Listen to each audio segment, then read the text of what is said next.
So I've joined the front. Remember I said the front has joining, and where the joining end, I did a notch. That is where the vent is. I did a notch so that it will be easier for me to attach my band. So I'll be applying facing to this top. So this is my front facing. The facing measured 9.5 by 10 inches.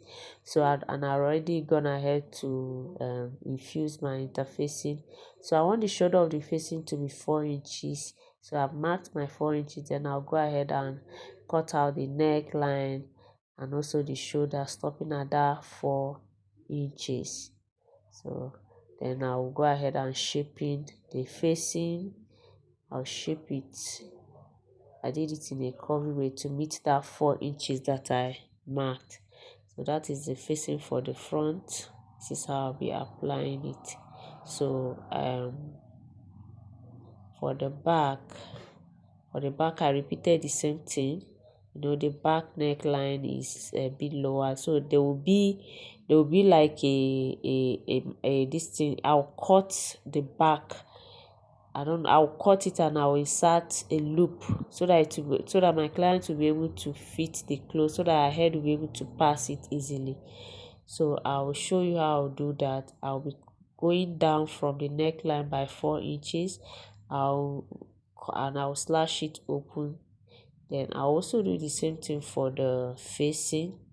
Then I'll construct my loop and show you how I'll go about it. So here I've gone ahead to construct my loop. My loop measured 3 inches in length. I sewed it and turned it. So I will be attaching it to one side of the this thing, the back. I'll be attaching it there where I'll fix my button. So I'll sandwich it between the main material and the facing. I'll be leaving 0.25 inch where I'll use that's the allowance I'll use in sewing the neckline. After the 0.25, I'll place my loop there. Then I'm going to here I'm just pinning it down so that it will be easier for me to sew.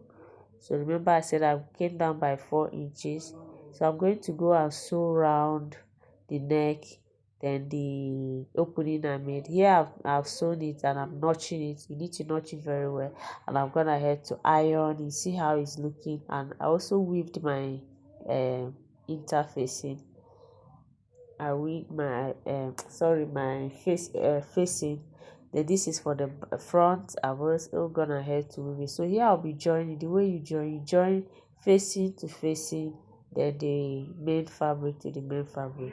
So make sure that the shoulders are touching each other. I've done that and I've ironed it. So this is how it's looking. So the next thing we are going to do is our turn up sleeve. So I think I cut out about 3 inches. That's on fold. I cut out 3 inches of fabric on fold. This is what I'll be using for my face, for my turn up sleeve. So what I'm going to do, okay, it's 2.5 I cut out. What I'm going to do is I'm going to turn my fabric, turn it to the wrong side. The way you sew your bias, then you place the strap on the wrong side, you sew it, then you turn it. So this is it. After sewing it, I now turn. This is it on the wrong side. After sewing it, I open it and top stitch. Then I'll now turn it to be facing the front side. Then I'll use my iron to press it down. I'll use my iron to press it down. If you do it this way, to give you a really good finishing. So after pressing it down, it will sit properly. Then I'll go ahead and also, after pressing it, I'll go ahead and also tack it on that shoulder line. That shoulder line, you tack it by like 0.5. You can decide to tack it all the way down, but I like doing mine that way. So after that, you see our facing might be poking up. The facing might be poking up when the person is putting it on. So what I usually do here, I bring my fabric glue, then my hemming gun, then I just cut pieces of it and put it round the facing.